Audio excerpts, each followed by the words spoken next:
Okay, and with that, I think we'll get started. I would like to thank the Automotive Recyclers of Canada for providing some support for this webinar through their Grants and Gear program.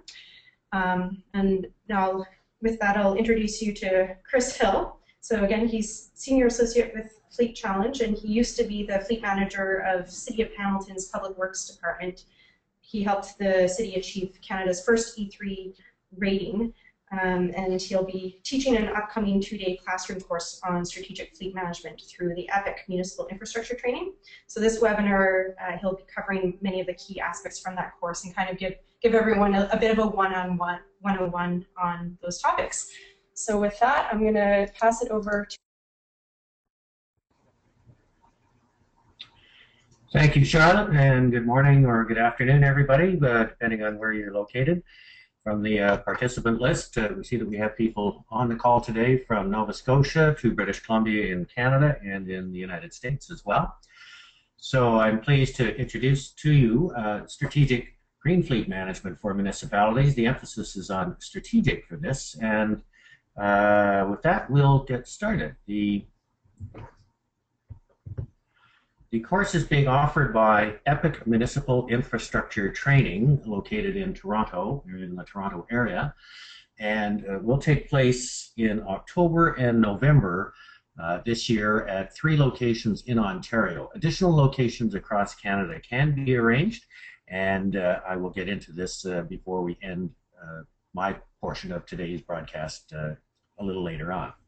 So we'll start with, what does a fleet manager want to be known for within their organization? This really becomes the key to doing strategic fleet management. We think that fleet managers want to be known as being a trusted and valued supplier of high-quality services that help users deliver their peak performance, and not so much as being just another internal source of mediocre service that gets in the way for no noticeable benefit. Having a strategic plan will help you get that. Of course, we know what council wants from the fleet manager as well. Quite often, council wants a watchdog who will be there to help, who will be there to stop people from doing things that might affect the organization's bottom line in a negative way. So in our program of strategic fleet management for municipalities, we have a 2-day agenda as such. The first day 1 agenda includes a discussion as to what is strategy and how is this different from tactics. We'll be using a case study on a fictional municipality, which is called the Regional Municipality of New Caledonia, and I'll tell you a little bit about that situation, that case study, on the next slide. We'll then move into building a framework to find solutions, problem identification, the core of developing a strategic plan, which is what needs to be addressed, then the strategy options for fleet management, and finally developing tactics to implement the strategy by management function. The 5 key management functions are finance, information technology, operations, human resources, and then marketing and communications. So let's start with some definitions. The first thing in developing a strategic plan is to describe the situation. What have we got? So in the case of the Regional Municipality of New Caledonia, we've discussed a situation where we have a fleet of about 600 units, including both on-road and off-road equipment units used by various public works departments across the municipality, 1 central garage and 2 satellite garages, a staff of 10 mechanics and 2 stock keepers, some additional positions responsible for procurement and resale of vehicles, and a brand new fleet manager who has just landed the job after a successful career in the private sector, is now facing the public sector issues for the first time. The second part of the strategic plan is to define an objective. What do we want? So again, for the case of the region of New Caledonia, we have a fleet manager new to his position who wants to improve the efficiency of his fleet operation and turn it into that valuable high-performance operation that helps his users develop at their peak performance. To do that, we need to choose a strategy, and in essence, a strategy is what is the most effective way to get the objective that we want. And finally, fourth, tactics are how are we going to do it? So how are we going to make the strategy work effectively to achieve the objective? This is well illustrated by the situation at the beginning of the Second World War for the United States, when the President of the United States was faced with a situation on December the 8th, 1941, following an aerial attack by Japanese planes on the U.S. Pacific Fleet base at Pearl Harbor in Hawaii. The situation was grim for the United States at the time. They had only 3 aircraft carriers left versus a similar number operated by the Japanese. The strategy chosen by the United States was war, as previous strategies, including diplomacy and economic sanctions, had failed to achieve their objective. And the tactics used by the United States were many and varied to achieve their objective. So turning again to our case study for the region of New Caledonia Fleet Services Division, in the course agenda we'll have some time set aside for reading the case on your own, then a group discussion to develop a solution framework and identify the problems that are faced by the fleet manager at the region of New Caledonia. And then the critical part of this, the what needs to be addressed section, which will be individual study on your own, followed by a group session, developing the what needs to be addressed statements and strategy options for the fleet manager, and then developing the tactics by management function as described earlier, finance, human resources, and so on. And that will bring us to the end of day 1. Day 2, we're going to take the lessons learned during the discussion of the region of New Caledonia, and participants will be invited to discuss how this would apply within their own fleet, what sort of strategy options would be available and best for their particular fleet, and particularly an important discussion around who controls fleet expenses and the accountability for them. We'll then go through the tactics by management function as discussed with the case study on New Caledonia, developing these for each participant's own fleet situation, and finally develop a framework for building a strategic plan specific for your fleet. So we'll start with the management function of finance. And as we all know, that for many municipal operations, not just within the fleet area, but across all municipal operations, finance is sometimes a constrained and difficult process for most of us. It's perhaps the most difficult part of the job as well. And many organizations struggle with the budget and having revenue and expenses kept in control. In the finance section, we will start by discussing control and accountability for fleet expenses. Who really has the control over these items? We'll look at recovering costs through a chargeback system that is sufficient to cover all expenses, including capital reserve funds for the replacement of vehicles. We'll discuss adjusting life cycle estimates to achieve the lowest overall cost. This is an important component of a green fleet plan as well, and the E3 fleet rating system. We'll look at implementing line items and user budgets to enable users to control expenses. And this is important because users are often unwilling to look at any measures to improve fleet efficiency unless they see this reflected in an improvement in their own budgets.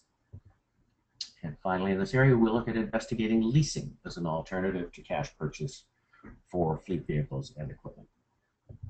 Turning to the information technology section, we'll look at the systems that are available from IT service providers. We'll look at how data is captured and input into the system, both on the shop floor and through other sources. We'll look at the reports that can be produced from your IT system. And I'll go into more detail about this in the next 2 slides.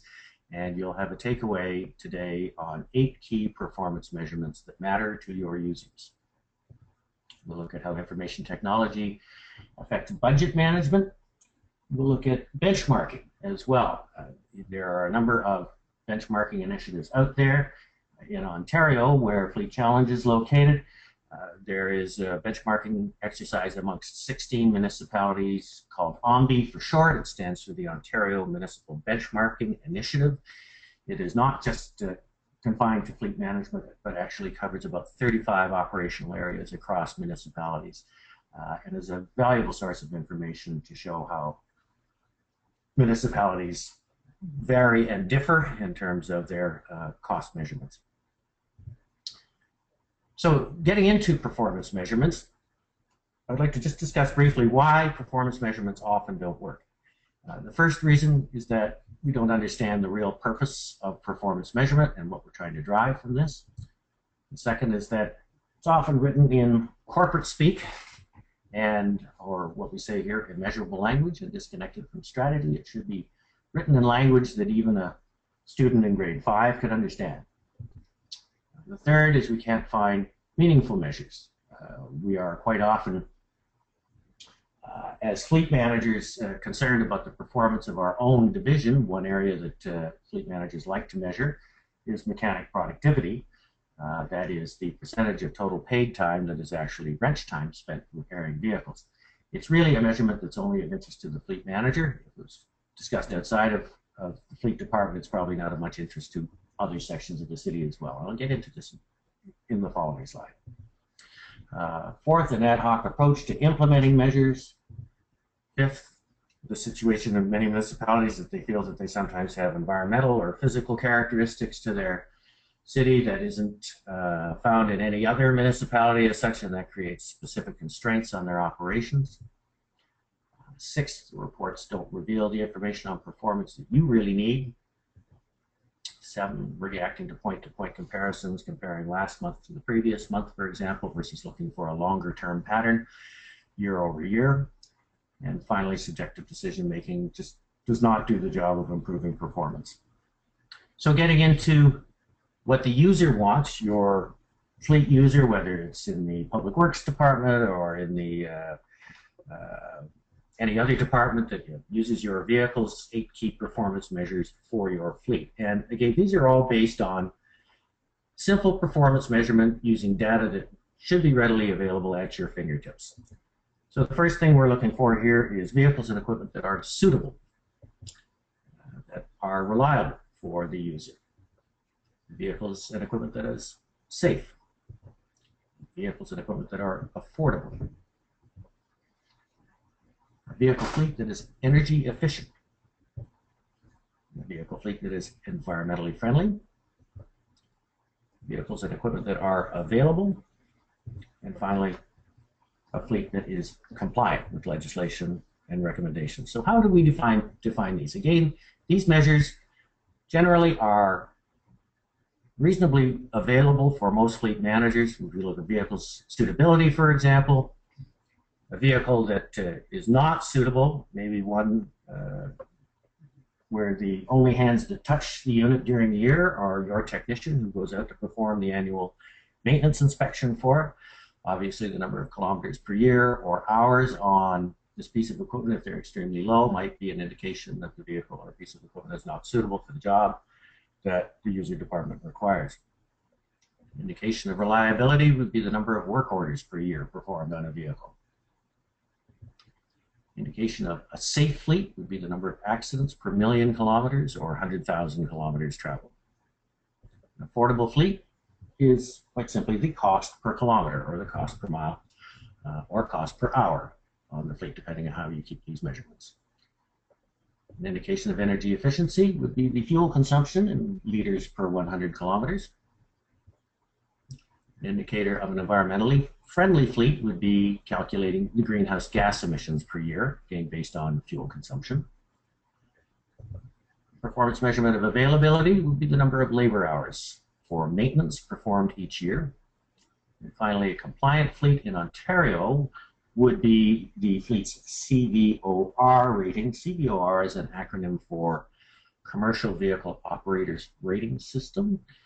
There are similar legislative requirements in some other provinces, but essentially a fleet that operates heavy vehicles in Ontario is required to have a permit from the province. The permit can acquire demerit points through convictions under the Highway Traffic Act or by failed inspections or accidents based on the fleet size and based on the number of kilometers driven. In extreme cases, the CVOR permit can be suspended, which would cause a municipality to have to stop operating its heavy vehicles. There may be similar permit type restrictions in other provinces that we'll discuss. Moving into the third Management function operations, we will discuss amongst the fleets participating in the seminar the issues of shop hours. Do we run on 1 shift or 2 shifts or 3 shifts?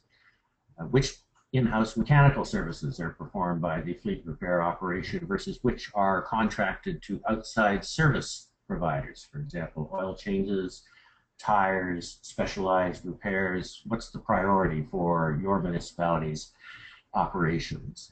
We'll look at the parts operations as well. Are these performed by the fleet department or managed by another part of the municipal organization, or are they outsourced? We'll look at fuel supply, and particularly fuel regulations, which are becoming more complicated. We'll look at driver training. The driver training function is sometimes falls under the fleet management responsibility, and sometimes is done by other parts of the organization, sometimes provided by an outside service. And finally, we'll look at compliance with legislation and regulations in Ontario, including CVOR. In other provinces, we'll look at the legislation that is in place there. We'll look at procurement issues and remarketing.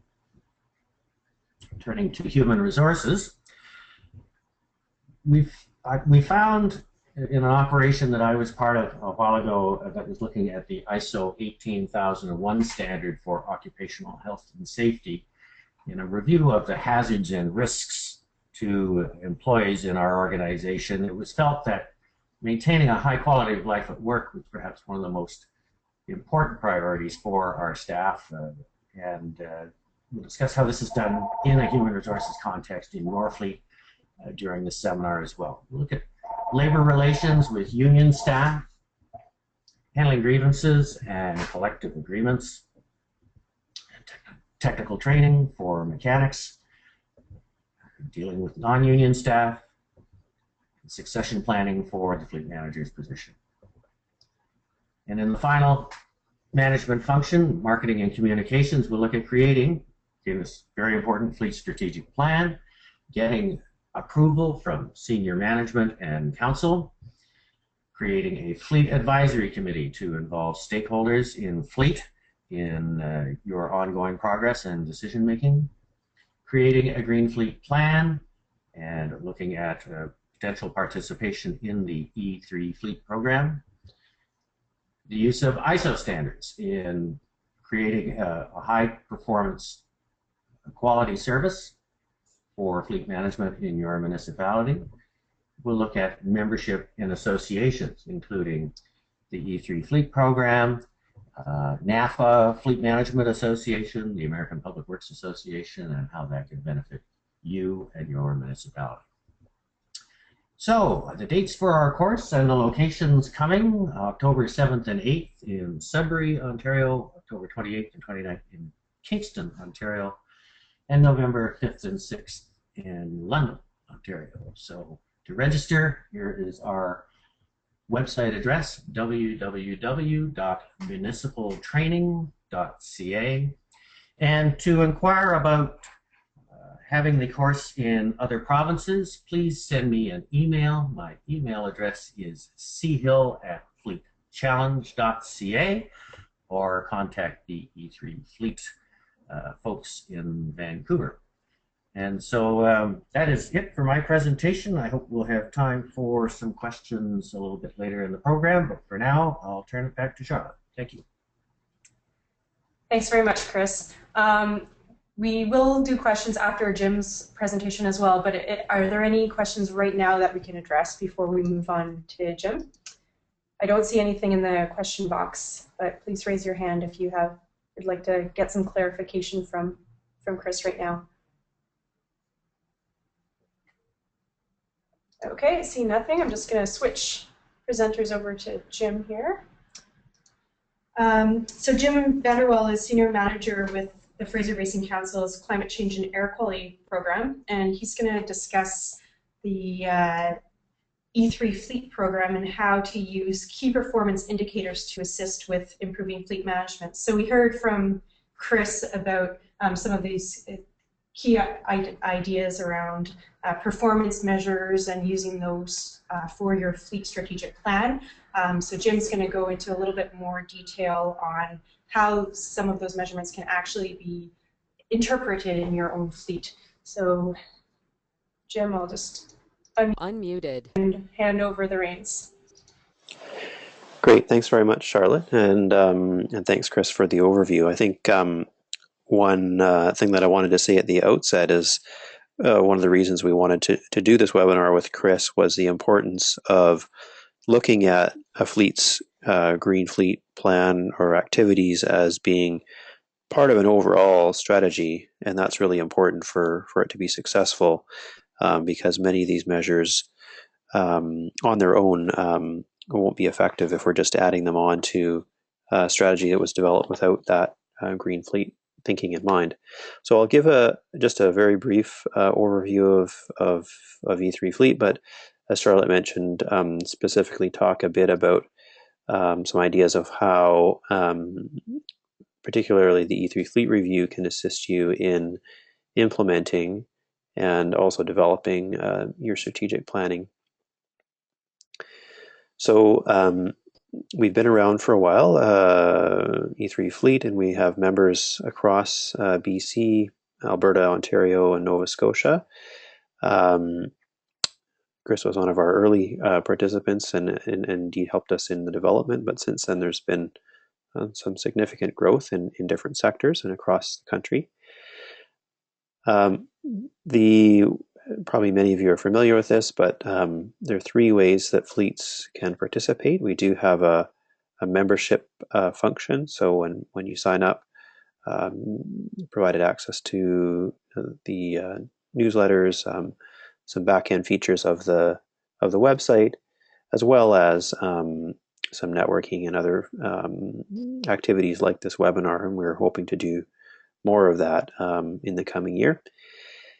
The second area, which is probably where most fleets have worked with us, is around fleet review. And this is, we'll get into some more details around this, but it's really helping you to turn some of your existing information into useful tools for decision making, both assessing how your fleet is doing and also looking at some scenarios around vehicle replacement. Chris also mentioned benchmarking, and for those of you that have not made access or used this, E3 members do have access to a municipal benchmark. So we've taken all of the data that we feel is of sufficient quality from the fleet reviews we've done and rolled it into a report that allows you to at least compare what the average might look like across fleets on things like fuel efficiency and cost. Now, certainly every fleet it does have differences in terms of the kind of services that are provided, in terms of the conditions, but it does give you something to start with and compare to, and a useful tool. The final piece with E3, which is the end goal for fleets, is green rating. And so we have fleets now rated in all categories, bronze, silver, gold, and our first platinum fleet, the University of British Columbia, which was rated just earlier this year. We're really pleased with that. So green rating is in the end really about two things. One is about the implementation of green fleet management and of course green technologies. That's what a green fleet is about. And so the rating program is really an attempt to try working with fleets to come up with what are the broad categories of actions that can be taken to green a fleet, not specific to any particular technology, that over time would help to reduce fuel consumption and greenhouse gas emissions. So going to data management, of course, very important part of trying to get at the implementation of a green fleet strategy. If you aren't able to measure, it's very difficult to manage. And so certainly the right data management system is important, and there are a variety of different measures that are typically tracked by fleets. We find that the more that we're able to pull together when we're doing a fleet review, the better the quality of information we're able to provide back. So, the basic information around things like kilometers traveled per vehicle and fuel consumed are obvious, and that helps to look at things like utilization of the vehicles and fuel efficiency and greenhouse gases. But by adding in these other components, which are probably tracked somewhere, but maybe not in a way that allows you to do much, things like repairs and downtime, planned replacement, and preventative maintenance, those kinds of things can help you to really get a better picture um, of the state of your fleet, and also help when you come to things like a vehicle replacement strategy to make a business case. So, things like changes in repair costs, improvements in repair costs, and downtime can be an important part of making the business case for replacing vehicles or purchasing more efficient or green vehicles that on fuel consumption alone you may not be able to justify. But when you look at the full picture of costs, you're able to do that. So that's one of the reasons why we've included that in the eFleet Fleet Review. There are 3 components to the fleet review. The first part, the operational review, as I mentioned, is primarily driven off the kilometer and fuel use data. So that's giving you information by vehicle class on fuel efficiency and performance, utilization, underutilized vehicles, those that are used much less than the average or much more. The fleet asset profile is intended to help you with your capital planning. So looking at the total value of the fleet, are there units that are aging, there are units due for replacement, and also then looking at what are some of the costs involved in vehicle replacement. And you combine that with the third component around asset management, which also looks at downtime and unit operating cost. That allows you to look at, okay, well, if all the vehicles that were due for replacement are replaced, what are the implications, both financially as well as environmentally? And so, as I mentioned earlier, by looking at all the costs, including the costs of the full operating costs beyond fuel, as well as the cost of servicing the capital for any new vehicles, whether those are leased or owned, is an information tool to allow fleet managers to be able to make the case to their decision makers, to the directors or council or whomever is the key decision maker around fleet replacement. This is a snapshot of one section of the fleet review report to give you an idea of what looks like, some of the charts and information that you'll see, and certainly many of you on the call who are with fleets have participated and are familiar with this. So these are some of the kinds of key performance indicators that you can get out of the fleet review reports. And a number of these match Chris's list of the 8 key performance indicators. We don't at this point look at things like the safety record, but many of the other parameters are available here. And so I just thought what I would do is give an example which helps to illustrate this in concrete terms. So this is an example fleet, maybe typical of a small, medium-sized municipality, a mix of some pickups and vans, quite a few pickups and vans, as well as a few heavier vehicles. Different weightings of vehicles in different municipalities depending on service. I would guess with this municipality that there's some services that are contracted out because the smaller number of heavy vehicles, but not atypical of a municipality.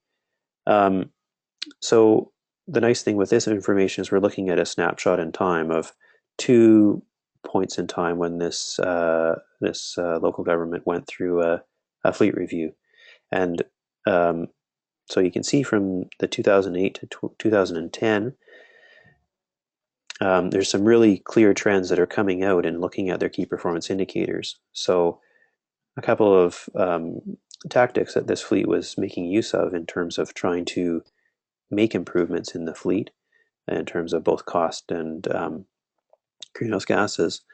One was looking at those vehicles that are underutilized. So you can see that between 2008 and 2010, the number of vehicles actually dropped because of that careful look at each of those vehicles. Are those vehicles actually needed? What functions are they performing? And so I'm sure the service levels could not have dropped, but they looked at that very carefully. And what you see is that in indicator number 6, the corporate average utilization in kilometers, not surprisingly, went up. So other vehicles took up that slack and were able to complete services. The other thing that that's clear from this information is that the tactic this fleet was taking around downsizing and right-sizing of vehicles to ensure that users were able to do the jobs they needed to do, but with the smallest size of vehicle possible, is that they saw an overall improvement in, significant improvement in fuel efficiency over that 2-year period of, around 10% or so, which translated, even though some of those vehicles were driving a little further than they had in the past, translated into as well a drop in overall greenhouse gas reductions. So that's very impressive. It's very challenging in a fleet environment to make changes of that order of magnitude, given that you're dealing with many cases a dispersed organization, many decision makers, many drivers in different departments doing different things, and a commercial product that you're buying from a manufacturer that you have often limited choices on in terms of the kinds of vehicles you might want to buy and what's available at the kind of budget you might have. And this data also helps you, inform you on where to prioritize. Where are you seeing areas that you'd like to take action? And these are the 10 points here listed are the 10 key areas around E3 Green Fleet rating. So one of the things that going through the fleet review process can help you with is to actually not only identify interventions in all of these different areas, but I've just highlighted here in red the areas that you can also earn points towards your E3 green rating by going through the fleet review process, because that's helping you to fill in data around things like your green fleet action plan, help you to measure the benefits of idling reduction programs, or estimate that at least. We have a large component around fuel data management and whether that's in place, measurement of operations and maintenance, utilization management, so making sure that vehicles are being used sufficiently to justify their existence in the fleet.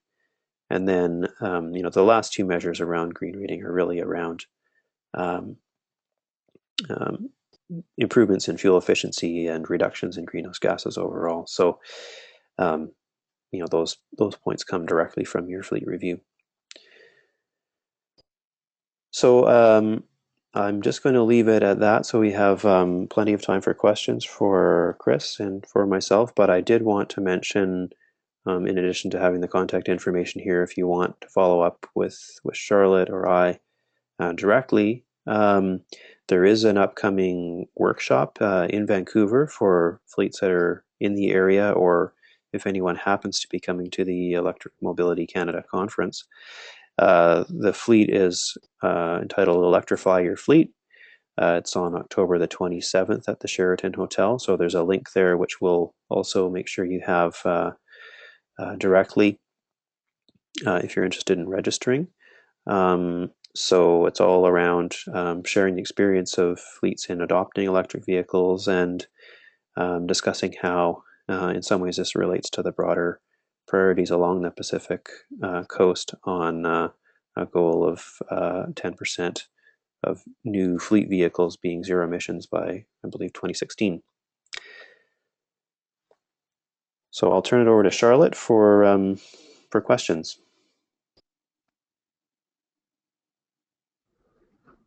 Great, thanks very much. Muted. So I'll just let everyone know that the links here and presentations will be available. We'll likely send out PDF versions of this to all webinar attendees, so you'll have those links as well. But if you do want more information, don't hesitate to contact either Jim, myself, or Chris to get those details as well. So at this point, I'd like to open the floor to see if anyone has any questions. As we have some time, rather than going through the question box, you can either type in a question or please do raise your hand and I can unmute you. If you're comfortable doing that, then we'll go through questions that way as well. Right now, I think we have one question here, so from Allison. And her question is, in your experiences, what is the best approach for key performance indicators for off-road equipment? Is it best to include with on-road for overall performance or keep them separately? So Jim, I'll just unmute you here if you want to Unmuted. tackle that one, or Chris. Oh, you're unmuted as well, so if any of you wants to chime in. It's Chris here. I'll take a crack at this. First, in my experience, I think off-road equipment really falls into two categories, and one category is what I would call small tools. These generally are equipment units that tend to be handheld or hand-operated tools.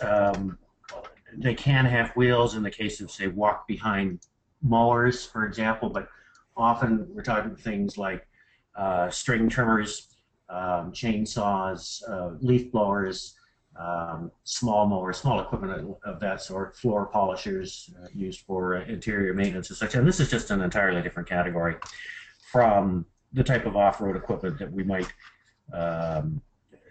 otherwise have in our fleet as well, including large area mowers used for soccer fields, for example, wood chippers used in forestry operations that tend to be much more expensive to acquire and tend to have much longer lives. You know, for things like string trimmers and chainsaws, for example, or leaf blowers, you might only repair those things once before you make a decision that further repairs are cost prohibitive versus the cost of simply replacing it. So, and they tend to also distort the numbers of units that are considered to be fleet management units in a municipality as well, because there can be an awful lot of small hand tools. So I would prefer to separate the small equipment, and again, generally a value of less than $5,000 to replace each unit, and a life, a fairly short life, probably maybe only 1 to 3 years, versus the larger off-road equipment, which may have a life of 8 to 10 years or longer.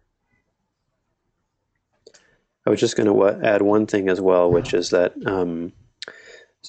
another consideration is what information is being collected off of the equipment. So, you know, often there's better information on the on-road part of the fleet in terms of utilization, you know, kilometers or hours, but most often in kilometers.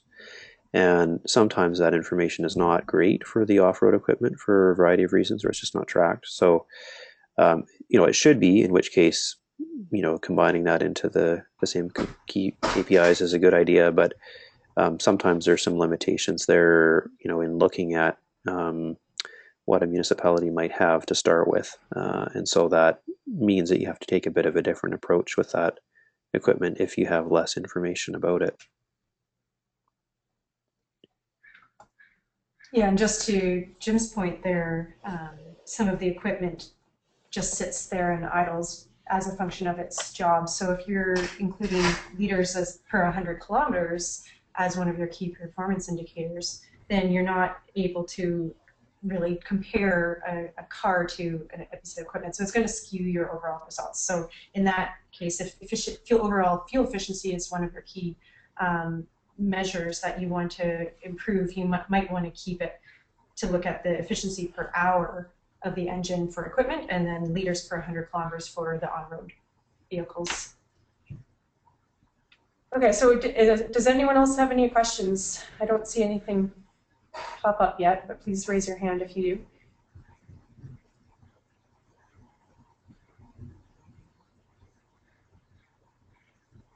Well, it doesn't look like it. Chris or Jim, do either of you have anything else that you wanted to add at this time?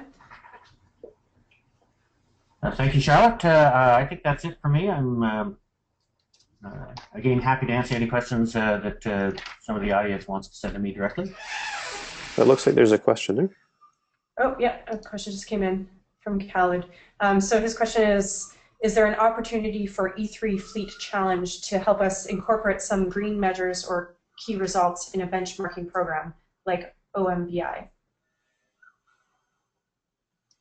Yeah, I would say yes. I mean, I'm less familiar with the OMBI as compared to Chris, but certainly would be happy to share information and lessons learned if it's helpful in some of those benchmarking programs. And in terms of the OMBI measurements, there are measurements reported for liters per 100 kilometers or fuel efficiency. And again, the fleets are divided into light-duty vehicles, medium-duty vehicles, heavy-duty vehicles, and then off-road equipment as well. So again, we can reference those measurements and work with the client fleet to come up with similar measures.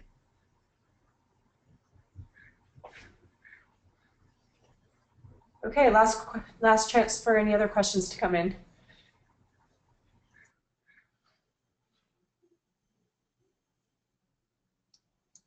Well, seeing none, I'd like to thank you again, both Chris and Jim, for providing this presentation, and for anyone who is situated in Ontario and has an opportunity to attend those workshops, I encourage you to do so.